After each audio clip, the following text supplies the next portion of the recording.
Hello students, class 10th mathematics का trigonometry chapter कर रहे हैं। Okay fine. लास्ट क्लास में हमने ट्रिग्नोमेट्रिक रेशियोज पढ़ा था। ओके साथ में कुछ रिलेशंस। ओके आई होप आपको रिलेशंस याद होंगे। ठीक है फाइन। तो 3 सेट पढ़ लेते हैं हमने फॉर्मूलेस के। ओके आज हम लोग उन्हीं फॉर्मूलेस को यूज करेंगे, कुछ क्वेश्चंस और देखेंगे। राइट, चलिए तो करते हैं हम लोग। जैसे मैंने यहां पर एक ट्रायंगल लिया, ठीक है, ये यहां पर ट्रायंगल आ गया, राइट ट्रायंगल है। क्लास 10th ट्रिग्नोमेट्री में हम लोग सिर्फ राइट एंगल के साथ ही डील करेंगे। राइट, अब आप देखो, ये 90 डिग्री के सामने वाली साइड हाइपोटेन्यूज, ये हमें 13 दे रखा है यहाँ पर। राइट, ये हमें 5 दे रखा है और ये हमें 12 दे रखा है। ओके, ऐसा आपको फिगर गिवन है। अब आपको कुछ ट्रिग्नोमेट्रिक रेशियोज यहाँ पर निकालने हैं। जैसे मैंने आपको बोला, यहाँ पर साइन ए निकालो, ठीक है, राइट। अब साइन थीटा का फॉर्मूला मुझे पता है। साइन थीटा का फॉर्मूला होता है perpendicular upon hypotenuse. Okay, hypotenuse तो फिक्स है, 90 डिग्री के सामने वाली साइड क्या होगी, हाइपोटेन्यूज। ओके, ये तो मुझे पता है, 90 डिग्री के सामने वाली साइड हाइपोटेन्यूज। ओके, पर परपेंडिकुलर कौन सा होगा, ये वाला या ये वाला? इसके लिए हमें यह जानना जरूरी है कि हम एंगल कौन सा ले रहे हैं। तो कौन सा एंगल बोल रहे हैं, ए मतलब ये वाला एंगल ले रहे हैं।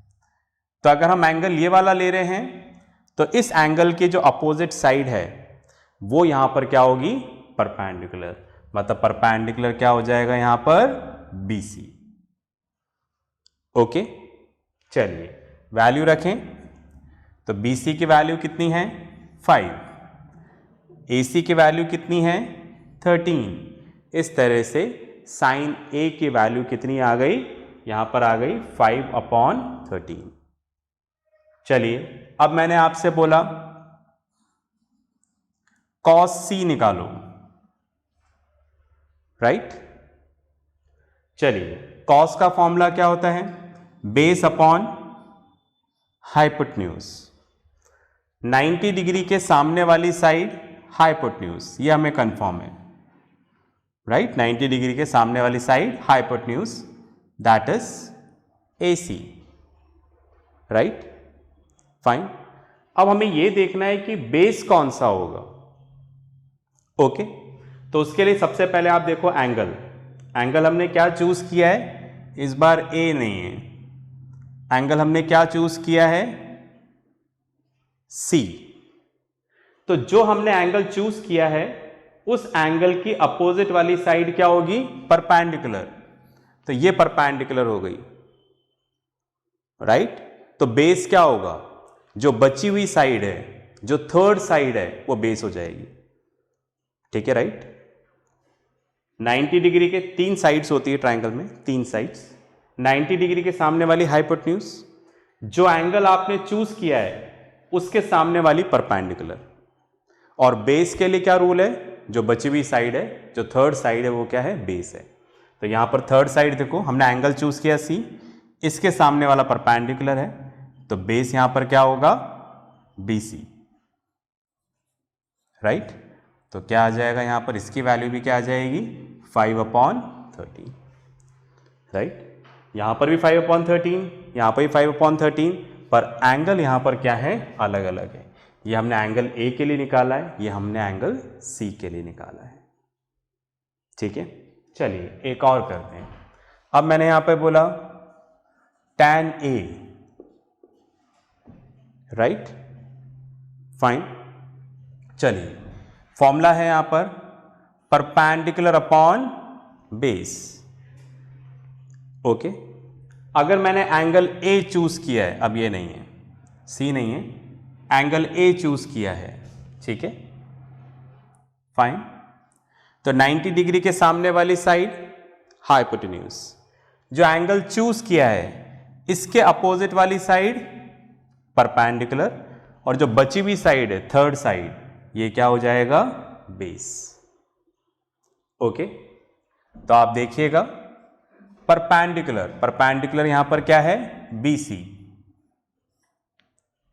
राइट। बेस यहां पर क्या है, AB, तो tan A कितना हो जाएगा, BC कितना है हमारे पास 5 और AB कितना है 12। बात में आ रही है। तो मैं कुल मिलाकर एंगल का वेरिएशन समझाना चाह रहा था, ठीक है, राइट, फाइन।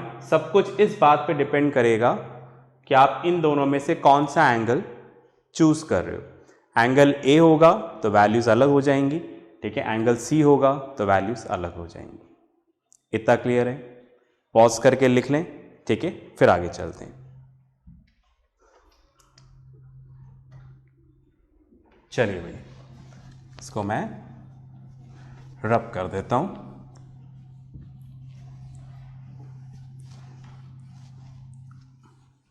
ओके, अब एक क्वेश्चन करते हैं, ठीक है, मैं आपको बुक में से एक क्वेश्चन लिखवा देता हूं, फिर अपन आगे चलेंगे। चलिए देखिएगा, क्वेश्चन बुक में से लिख लेते हैं। क्वेश्चन कुछ इस तरह से हमें दे रखा है, if cosec A equals to 2, okay, question है find the value of 1/tan A plus sin A upon 1 plus cos A, ठीक है। ये आपको गिवन है और इसकी आपको वैल्यू निकालनी है, ये आपका क्वेश्चन है। चलिए स्टार्ट करते हैं आंसर। तो हमें यहां पर right cosec A equals to 2 दे रखा है, फाइन। ट्रायंगल बनाने की जरूरत नहीं है, उसके बिना भी काम हो जाएगा, ठीक है। चलिए मैं लिखता हूं यहां पर cosec A इक्वल्स टू हमें क्या दे रखा है 2, ऐसा हमें यहां पर क्या है गिवन है, राइट।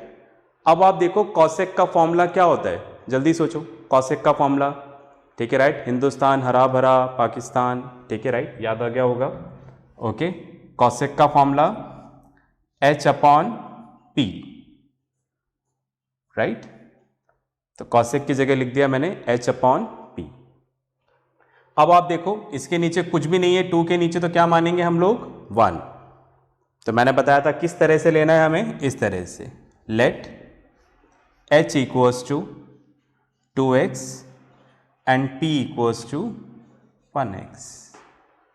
अब आप सोच रहे हो कि हम कर क्या रहे हैं ये, ओके, एक्चुअली क्या है, हमें इसकी वैल्यू निकालनी है। ये जो हमारे सामने एक्सप्रेशन दे रखा है इसकी वैल्यू निकालनी है। इसमें tan A दे रखा है, sin A, cos A, हमें इसकी वैल्यूज चाहिए होंगी। और हमें वैल्यूज तभी मिलेगी जब हमें राइट ट्रायंगल की तीनों डायमेंशंस पता हो, मतलब हमें परपेंडिकुलर, बेस, हाइपोटेन्यूज तीनों पता हो, तो हम ट्रिग्नोमेट्री में कुछ भी कर सकते हैं। तो हम लोग उसी डायरेक्शन में आगे बढ़ रहे हैं, ठीक है। हमें हाइपोटेन्यूज और परपेंडिकुलर दे रखा है, 2 डायमेंशंस पता है। थर्ड निकालनी है हमें बेस, राइट। अगर बेस और मिल जाएगा तो ये हम लोग आराम से इवैल्यूएट कर सकते हैं, ओके। चलिए कोशिश करते हैं। यहां पर हम जानते हैं पाइथागोरस थ्योरम। पाइथागोरस थ्योरम क्या होता है, h² equals to p² plus b², okay. चलिए h हमारे पास कितना है यहां पर 2x, 2x का स्क्वायर, परपेंडिकुलर कितना है 1x का स्क्वायर प्लस बेस स्क्वायर जो हमें पता नहीं है। चलिए ये हो जाएगा यहां पर 4x स्क्वायर, दोनों का स्क्वायर होगा, 2 का स्क्वायर 4x स्क्वायर, फिर 1x square plus b square, ये इधर जाकर माइनस हो जाएगा, तो b square equals to 4x square minus 1x square. ठीक है, b square equals to 4 minus 1, right. दोनों के पास x स्क्वायर था तो हमने कॉमन ले लिया यहां पर, तो b square equals to 3x square. पर हमें b स्क्वायर की नहीं, हमें b की वैल्यू चाहिए, so will take square root on both the sides. इधर भी ले लिया, इधर भी ले लिया। अब जिस जिसके ऊपर स्क्वायर है वो रूट से बाहर आ जाएगा, राइट। यहां पर b आ जाएगा, इन दोनों के बीच में कोई साइन नहीं है तो मल्टीप्लाई का साइन, x भी बाहर आ जाएगा, पर 3 के ऊपर स्क्वायर नहीं है तो ये रूट से बाहर नहीं आएगा, तो दैट मीन्स हमारे पास बेस की वैल्यू क्या आ गई, √3x। ठीक है, तो हमारा एक काम पूरा हुआ, हमारे पास थर्ड साइड नहीं थी, वो हमने यहां पर निकाल लिया है, we have find it out. Okay, अब आप इसको पॉज करके लिखो, फिर अपन आगे चलते हैं, राइट। चलिए भाई आगे चलते हैं, इसको रब कर देता हूं, इधर लिखे रहने देता हूं। ओके, चलिए, तो बेस हमारे पास आ गया √3x। ओके, हमें वैल्यू निकालनी है 1/tan a sin a cos a। ठीक है, राइट, फाइन, निकालें। ओके, तो सबसे पहले हम लोग इसकी वैल्यूज निकाल लेते हैं ताकि हमारे दिमाग में क्लियर हो जाएगा। tan a क्या होता है, परपेंडिकुलर अपॉन बेस। परपेंडिकुलर कितना है 1x, बेस कितना है √3x, राइट। x से x कैंसिल, तो tan की वैल्यू क्या आ गई 1/√3। ओके, बस में आ रही है। अब ये √3 है ना, थोड़ा नीचे अजीब सा लगता है, हम इसको रैशनलाइज कर सकते हैं, तो या तो हम लोग देखते हैं इधर भी कर सकते हैं, और इधर हम चाहे तो पहले से इसको रैशनलाइज कर सकते हैं। बस में आ रही है, ठीक है, राइट। अपन चाहे तो यहाँ पे भी कर लें, इसको इधर कर लूँ, फिर देख लेंगे, जैसी वैल्यू रखनी वैसे रख देंगे। जैसे आप देखो 1/√3 आ गया, क्लास 9th में हमने रैशनलाइजेशन पढ़ा था, इसको ऊपर नीचे किससे मल्टीप्लाई कर लेंगे √3 से, राइट। तो वैल्यू क्या आ जाएगी 1 × √3, और √3 × √3 क्या होता है 3, राइट। पता है ना कैसे, √3 × √3, नीचे वाले से मल्टीप्लाई हुआ, तो दो नंबर मल्टीप्लाई हो रहे हैं, तो √3 का होल स्क्वायर। स्क्वायर रूट की वैल्यू हाफ होती है, इसको हटाकर हम पावर में क्या लगा सकते हैं, हाफ। एक पावर अंदर एक पावर बाहर, तो मल्टीप्लाई, राइट। 2 से 2 कैंसिल हो जाएगा, तो क्या बचेगा 3। ओके, ये आप जानते हैं। चलिए आगे चलते हैं हम। इस तरह से tan a की वैल्यू आ गई √3/3, पहले ही कर देते हैं, है ना। sin a equals to perpendicular upon hypotenuse. Perpendicular कितना है यहां पर 1x, हाइपोटेन्यूज कितना है 2x, x से x कैंसिल, तो कितना आ जाएगा 1/2। फिर आते हैं cos a पे, cos a इक्वल्स टू है बेस अपॉन हाइपोटेन्यूज। बेस हमारा यहां पर कितना है √3x, राइट, और हाइपोटेन्यूज कितना है 2x, x से x कैंसिल, तो कितना हो जाएगा √3/2। ओके, चलिए, तो तो हमने यहाँ पर वैल्यूज इकट्ठी कर लिए, अब अपन इसको सॉल्व करते हैं। ओके, वैल्यूज का काम तो हो गया है, तो मैं इसको रब कर देता हूँ, यहाँ पर सॉल्व कर लेते हैं हम लोग। ठीक है, चलिए अब आप देखो हमारे सामने ये एक्सप्रेशन है। ओके फाइन, आप ये मान लें कि एक्सप्रेशन मैंने आंसर में लिख दिया, क्वेश्चन रब कर दिया।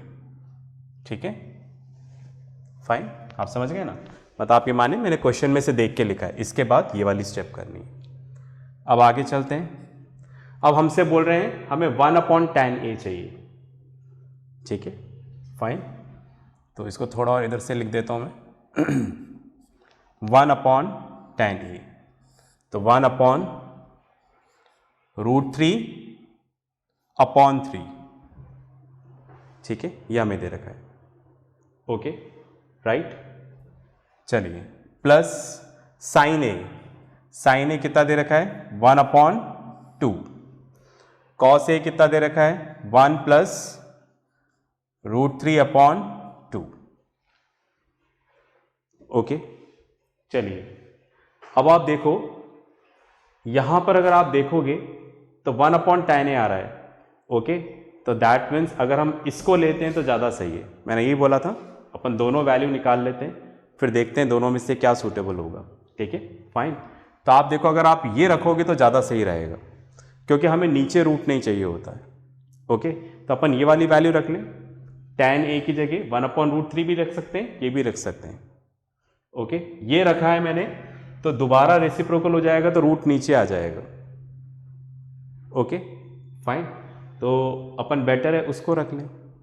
ठीक है फाइन, वैसे तो देखो कुछ फ़र्क नहीं पड़ना, आप इधर भी इसको सॉल्व कर सकते हो, पर कोशिश कर रहे हैं कि थोड़ी चीज़ें सिंपल हो जाएं शायद। 1/√3। ठीक है, चलिए इसको ऐसे लिख दूं, 1 डिवाइडेड बाय 1/√3, इसको प्लस इसको ऐसे लिख दें 1/2 डिवाइडेड बाय 1 + √3/2। ठीक है, इसको ऐसे लिख दिया 1 डिवाइडेड बाय दिस, प्लस का sign, half divided by this, है ना।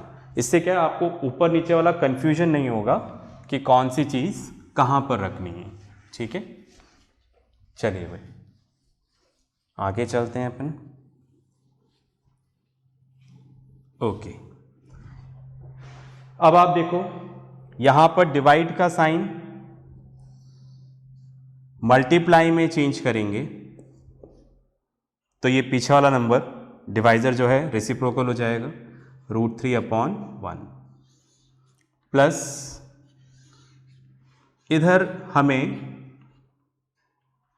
डिवाइड का साइन मल्टीप्लाई में चेंज करने से पहले एलसीएम ले लें। एलसीएम लेना सब सीख चुके हैं हम लोग, 10th में भी आपको बता चुके हैं, फिर भी आप टीचर से हेल्प ले लें अगर नहीं आ रहा है तो ये हमने एलसीएम ले लिया। आगे चलते हैं। ओके, अब आप देखो ये इससे मल्टीप्लाई हो जाएगा तो सेम नंबर आ जाएगा √3/1। ठीक है, फिर प्लस का साइन, यहां पर डिवाइड का साइन मल्टीप्लाई में चेंज हो जाएगा तो ये रेसिप्रोकल हो जाएगा, 1/2 इंटू 2/2 प्लस √3। समझ गए, डिवाइड का साइन मल्टीप्लाई तो उल्टा हो गया, 2/2 प्लस √3। दो टर्म्स हैं तो ब्रैकेट लगाएं, राइट। अब 2 से 2 कैंसिल, तो यहां पर क्या आ जाएगा √3+1 प्लस 1/2 प्लस √3। ठीक है, राइट फाइन। अब यहां पर रैशनलाइज कर लें, √3/1 प्लस रैशनलाइज करते हैं इसको, तो क्या करना है, पढ़ा है ना क्लास 9th में, प्लस है तो इसके अपोजिट साइन से मल्टीप्लाई कर लें।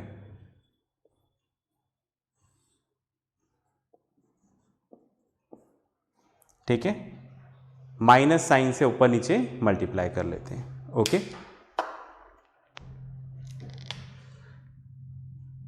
√3 अपॉन 1, ऊपर वाले से मल्टीप्लाई होगा तो 1 इंटू 2 माइनस √3 यही आ जाएगा। नीचे वाले से होगा, ठीक है, राइट। तो यहां पर क्या आ जाएगा, 2 स्क्वायर माइनस √3 का स्क्वायर, राइट। कैसे आया जानने के लिए पहले पॉज करके लिखो, फिर डिस्कस करते हैं। चलिए मैं वाली साइड रब कर देता हूं।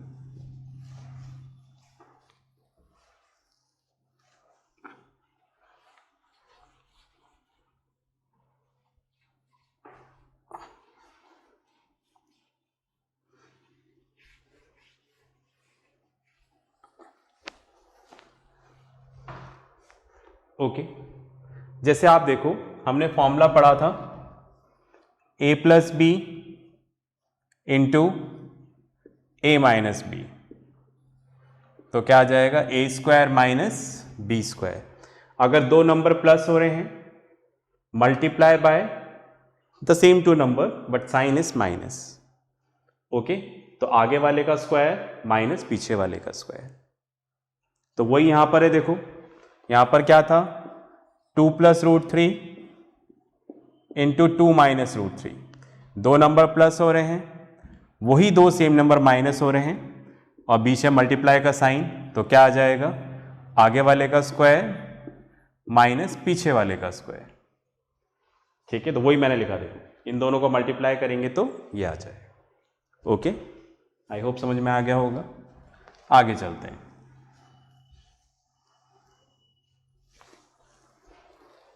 चलिए देखते हैं, अब यहां पर है √3 upon 1 plus 2 minus √3 upon 4 minus 3, right. 2 का स्क्वायर 4, √3 का स्क्वायर 3। ओके, तो आ जाएगा √3 अपॉन 1 प्लस 2 माइनस √3, 4 माइनस 3 क्या हो जाएगा, 1 होता है तो हम हटा देते हैं नीचे से, तो क्या बचा हमारे पास, √3 प्लस 2 माइनस √3, 1 हटा दिया, √3 से √3 कैंसिल, तो हमारे पास आंसर क्या आ गया, 2। ओके, पॉज करके लिखें फिर आगे बात करते हैं।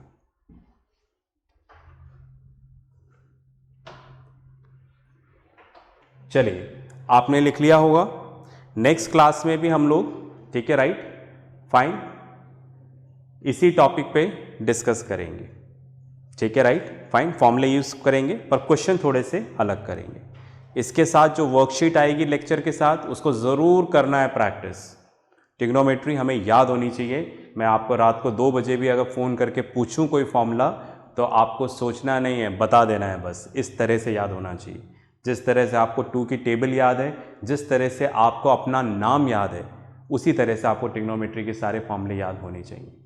ओके, तो मिलते हैं नेक्स्ट क्लास में। तब तक प्रैक्टिस करते रहें, पढ़ते रहें और अपना ध्यान रखें। बाय।